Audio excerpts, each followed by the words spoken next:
The priority matrix. This will change your automation life if you let it. I'm going to talk about kind of the three zones and how you want to navigate through this as you are implementing or as you're building out automations. Then we're going to dive into some theory and some examples of each zone. Now, we'll put the disclaimer out that this can vary a little bit depending upon what you're doing as a business. So there might be some things that I'm covering that you might not agree with, but just generally speaking, what you want to do is live in the green zone, stay away from the yellow, and avoid at all costs for the red. We're going to go inside this in some detail here.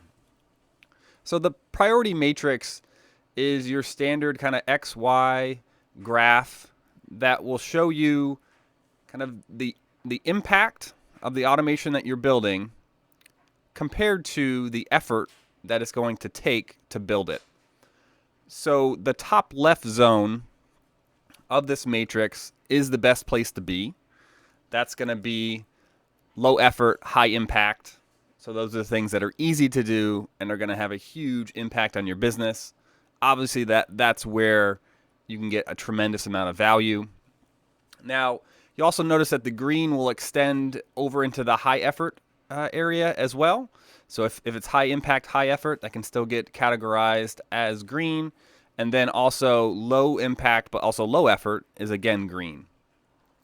Where yellow comes into play, and this is kind of almost like a stoplight situation where it's kind of proceed with caution, is something that kind of goes from the medium to high effort range, but it's only providing a low to medium impact.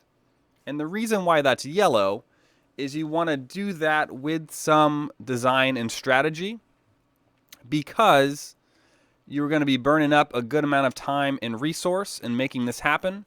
So you want to make sure that it's an important thing, even if it's only going to have a low to medium impact on your business. Now, obviously, you want to exhaust as many green opportunities as you can before you start going into yellow. But I understand from doing hundreds of these, there can be unique circumstances or unique things that need to get done or priority items coming from someone else. And oftentimes, you can find yourself in a yellow zone there. Or you might not know you're in yellow until it takes longer than you anticipated, and then you kind of have to reevaluate.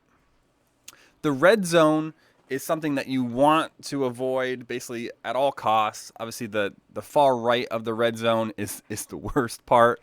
That's where it's high effort and no impact, right? So you're just spinning your tires, kind of wasting your time. But obviously, if it's low effort and you're not making any impact or extremely little impact, that's also something you want to avoid. So going to go into some examples here and kind of talk about some of the theory behind it so we can, kind of wrap our heads around the idea a bit more. So the green, the idea behind the green, and this is why we built our automation blueprints and all the tutorial videos that we have. So a lot of your green zone automations should either be exactly those things or be very similar. We try to get those out of the box things done because they are high value, but then also because they end up being tutorials or blueprints. The effort that it takes to create them, especially as you're starting out or you're not really sure where to go, lessens greatly. So, focus on the tutorials and the blueprints. You can almost be assured that you're going to be in the green zone if you do so. Another good way to think about it is to focus on things that occur over and over again throughout the recruitment lifecycle. So the journeys of a candidate, of a client, of a submission, of a placement, all of those things that happen at scale over and over again over the course of time. If you can improve those things or automate elements of it, you will receive those benefits compounding. So over and over and over again. And that's how you really drive high value, because it takes some effort to put into place right away. But then over time, you keep getting the rewards of doing that correctly. So those repeatable journeys or things that have repeating benefits, very important. So like cleaning your data, for example, is something that will continually provide you really good benefits because it repeats and it compounds. And then when in doubt, focus on the close to the dollar activities. And if you can improve those, you're going to drive high impact, high revenue. So close to the dollar in recruiting is usually around sourcing, trying to find top talent, making sure you're engaging and staying engaged with top talent is obviously very important. And then as you get into the submission side of things, so whether that be client sendouts, interviewing, just seeing if someone's interested in a role or not, that's also close to the dollar. And then of course there are many things on the client side as well. We start dipping into business development and sales as far as getting job orders, prospecting, getting candidates sent out, those types of things. And of course, placements are dollars. So anything you can do to improve that, make sure people are having good experiences, make sure if you're doing contract or temporary placements that people are staying at the job, reporting to the job, those types of things will drive high impact. So getting into some examples of what this could be. So we just talked about there, the placement automations. So whether that's onboarding, where you're doing things relative to a start date, where you're reminding someone when they need to show up, checking in on the first day, first week, first month. That cadence is usually on the temporary or contract side. And even on the direct hire side, you would likely not have those communications as upfront. But even staying in contact with someone on the direct hire side to ensure that your guarantee period is being met, but also making sure you keep that relationship in a good place. Because the direct hire side, if you can have good experience there, oftentimes down the road, those can turn into future clients. So it's a great way and a great incentive to provide a great experience because that can turn into long-term business development and sales. Which is another good segue into the second point here, which if you can improve the candidate and client experience, that's going to have many positive ripple effects on your business. So, the desire to have a good experience is probably the starting point there. And there's a lot of good and interesting ways where you can make that happen. The second key point is you have to ask and you have to gauge that experience. So you have to figure out the satisfaction at key stages to see if you're doing things correctly, if you could improve. And then, lastly, you need to follow up when you get that satisfaction, you find out about the experience for ways that you can improve and have the continuous improvement mindset, or kind of generate that positive word of mouth and get that spread for kind of that social proof and drive that word of mouth marketing. And then lastly, another great example of a green zone automation typically is database hygiene, right? So cleaning up data, making sure things that are key as far as candidate or client fields that are missing, getting that identified, having your data update itself. All of those things will provide you value not only in the near term, but long term as well. Moving into the yellow zone. And again, the disclaimer here, the yellow can mean different things for different organizations. But typically, this is what I see in my experience. Usually, it's things that are complicated. So that can take the form of either many branches or lots of different triggers or suppression criteria. It can take a while to wrap your head around, how to set that up, how to do it properly.